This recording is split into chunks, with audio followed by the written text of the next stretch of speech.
நெடுந்தீவுக்கான அரச படகுகளின் சேவை நேரத்தில் ஏற்பட்ட அதிரடி மாற்றம். கிணற்றில் தவறி விழுந்த 4 வயது சிறுவன் உயிரிழப்பு. யாழில் சோக சம்பவம். சட்டவிரோத சொத்து குவிப்பு. யாழில் சுற்றி வளைக்கப்பட்ட விற்பனை நிலையம்.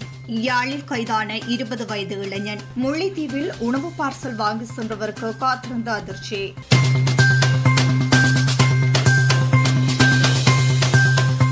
யாழ்ப்பாணம் மானிப்பாய் பகுதியில் போதை மாத்திரைகள் மற்றும் கஞ்சா கலந்த மாவாவுடன் ஒருவர் கைது செய்யப்பட்டுள்ளார்.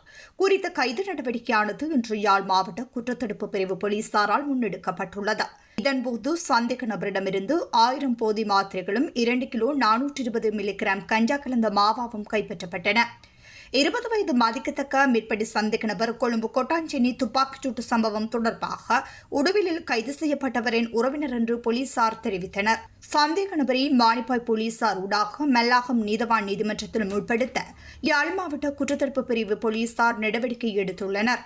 சட்டவிரோத சொத்து குவிப்பு என்ற குற்றச்சாட்டின் அடிப்படையில் யாழ்ப்பாணத்தில் வர்த்தகர் ஒருவரின் விற்பனை நிலையத்தில் நேற்று சோதனை நடாத்தப்பட்டது. யாழ்ப்பாணம் பருத்தித்துறை வீதியில் ஆனைப்பந்தி பகுதியில் உள்ள வாகன விற்பனை நிலையம் ஒன்றிலேயே போலீஸ் மற்றும் விசேட அதிரடிப்படையினர் சுற்றிவளைப்பை மேற்கொண்டனர். யாழ்ப்பாணம் நீதவான் நீதிமன்றில் போலீசார் பெற்றுக்கொண்ட தேடுதல் அனுமதிக்கமைய குறித்த சோதனை நடாத்தப்பட்டது.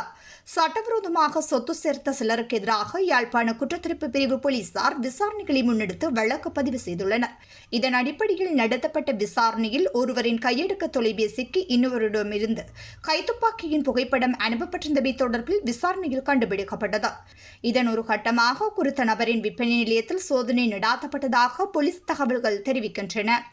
யாழ்ப்பாணம் துண்ணாலி வடக்கு கரவட்டி பகுதியில் வீட்டு கிணற்றில் தவறி வீழ்ந்த 4 வயது சிறுவன் ஒருவர் உயிரிழந்துள்ளார். இவ்வாறு உயிரிழந்தவர் அதே பகுதியைச் சேர்ந்த அருண்நீர் அஸ்வந்த் என்ற 4 வயது சிறுவன் ஆவார். சிறுவன் நேற்றைய தினம் காலை வீட்டில் தந்தையுடன் இருந்துள்ளார். தந்தை உறக்கத்தால் கண் விழித்து சிறுவனை காணாது தேடிய போது கிணற்றுக்குள் சிறுவன் காணப்பட்டுள்ளார். இந்நிலையில் சிறுவனை பருத்தித்துறை ஆதார வைத்தியசாலைக்கு கொண்டு சென்ற போது சிறுவன் ஏற்கனவே உயிரிழந்து விட்டதாக தெரிவிக்கப்படுகிறது.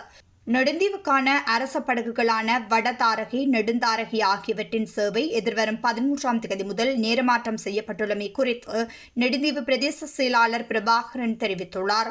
ஊடகங்களுக்கு கருத்து தெரிவிக்கும் போது இவ்வாறு தெரிவித்துள்ளார். இது தொடர்பில் அவர் மேலும் தெரிவிக்கையில், தினசரி மாலை நேர சேவை நெடுந்தீவிலிருந்து பிற்பகல் 3 மணிக்கு புறப்படும் படகு குறிகட்டுவானிலிருந்து மாலை 4:30க்கு புறப்படும். ஞாயிற்றுக்கிழமைகளில் நெடுந்தீவிலிருந்து காலை 6:45 மணிக்கு புறப்படும் படகு குறிகட்டுவானிலிருந்து காலை 8 மணிக்கு புறப்படும். குமுதினி படகு சேவையில் மாற்றமில்லை என தெரிவித்தார். முல்லைத்தீவு உடையார்கட்டு பகுதியில் அமைந்துள்ள பிரபலமான உணவகம் ஒன்றில் இன்று இடம்பெற்ற அதிர்ச்சிகரமான சம்பவம் ஒன்று மக்களின் கவனத்தை ஈர்த்துள்ளது.